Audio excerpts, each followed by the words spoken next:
hapo nyama.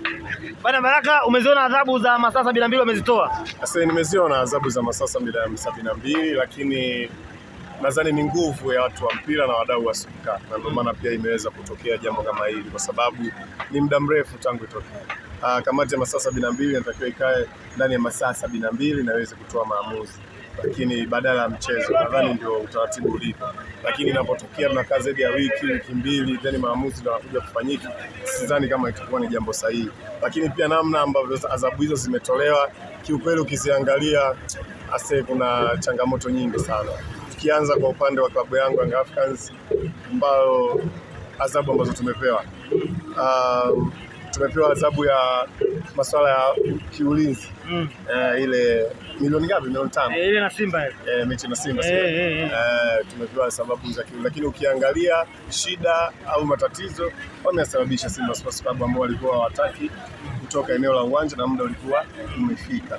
Sawa, kwa ilikuwa ni jukumu la mwenyeji wa uwanja kuendelea kuzuia, kuhakikisha hapatakiwi mtu yoyote kuwepo.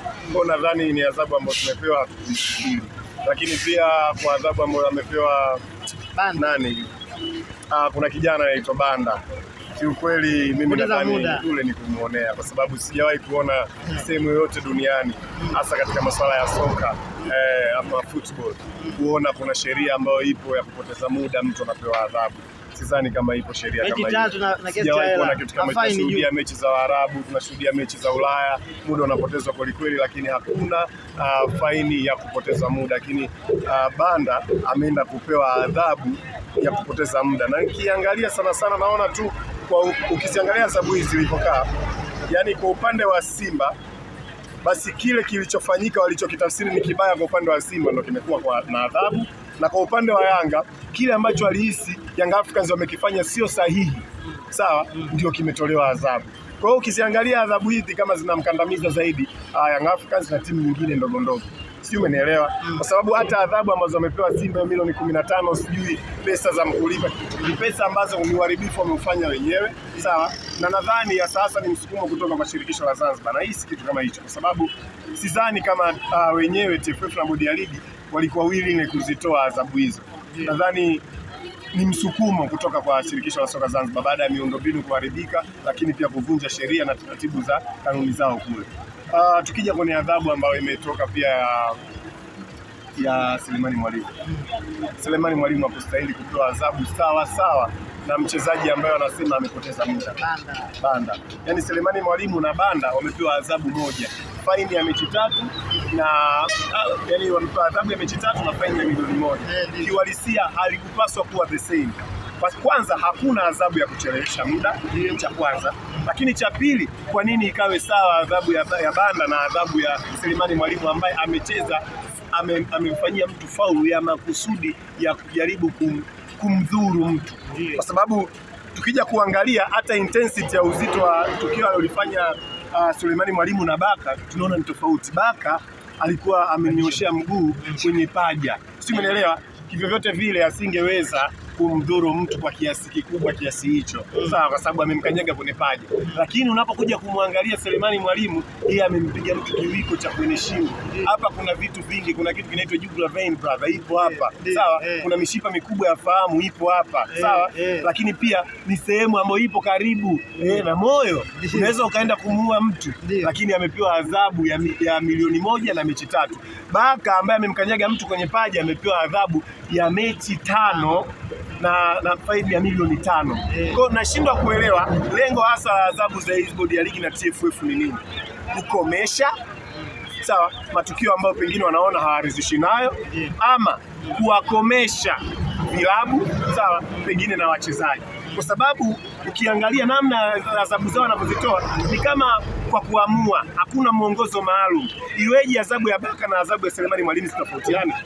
Yaani inakuwaje? Sababu ya msingi wanaweza kutupatia, na wezi wakaja wakatupa sababu ya msingi ya Selemani Mwalimu na Ibra Baka zitofautiane uzito wa adhabu hizo. Lakini pia hizo adhabu tunalenga kuzisaidia timu ama kuwarekebisha wachezaji ama kuwakomesha, si unanielewa? Kama ilikuwa ni lengo la kuwarekebisha wachezaji, sidhani kama zingepaswa kuwa adhabu za namna hiyo. Lakini kama ni lengo la kusaidia timu na mpira wetu, zilipaswa zifanyike ndani ya muda sahihi. unapoipitisha kuja kufanyika badala ya wiki mbili, inaonekana kama unazitoa kwa interest fulani. Maana yake Selemani Mwalimu alipaswa kupewa adhabu hata mechi ya Yanga asingecheza, yani mechi ya dabi, lakini imekuja kutolewa baadaye, sawa, na mchezo wa dabi akaucheza huku akiwa amefanya tukio ambalo ndani ya masaa 72 ingeweza kuamuliwa, si umeelewa? Kwa unaona kabisa ni kitu ambacho hakipo sahihi, hakipo sawa. Kwa hiyo na kitu kingine ambacho mimi pia natamani niulize, mchezaji anapokosea anapewa adhabu, mnakaa kamati ya masaa 72. Vilabu vinapokosea ama viongozi wanapokosea mnawapa adhabu kwa ajili ya kurekebisha. Sasa tunaamini shirikisho kama walezi, kuna kuonya lakini pia kuna kupongeza. Mnawaonya kwa kuwapa adhabu, tunawapongeza kwa kuwapa tuzo. Msimu jana umeisha, hatuja kushuhudia kuona tuzo zozote ambazo zimetolewa. Mchezaji bora, kama mnaambia wachezaji hawana nidhamu, basi lazima apewe tuzo mwenye nidhamu, sawa. Ufungaji bora, timu bora, makocha bora, sawa.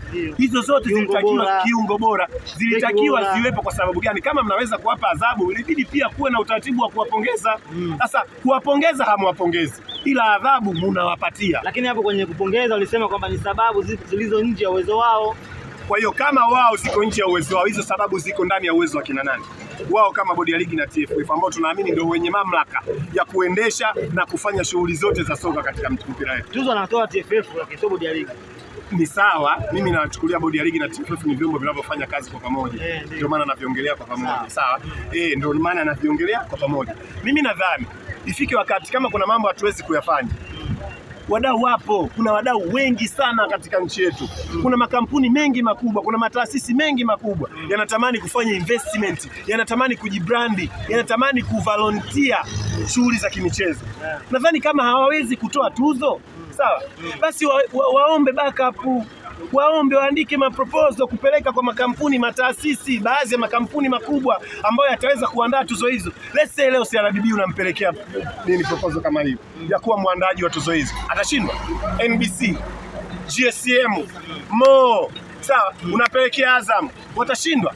Lakini kuvichukua vitu mkataka kuvifanya wenyewe, mwisho wa siku vinawashinda, sidhani kama ni sahihi kwa mkuaji wa mpira wetu, kwa sababu ile ni motisha kwa wachezaji, ile ni motisha kwa watu wa mpira.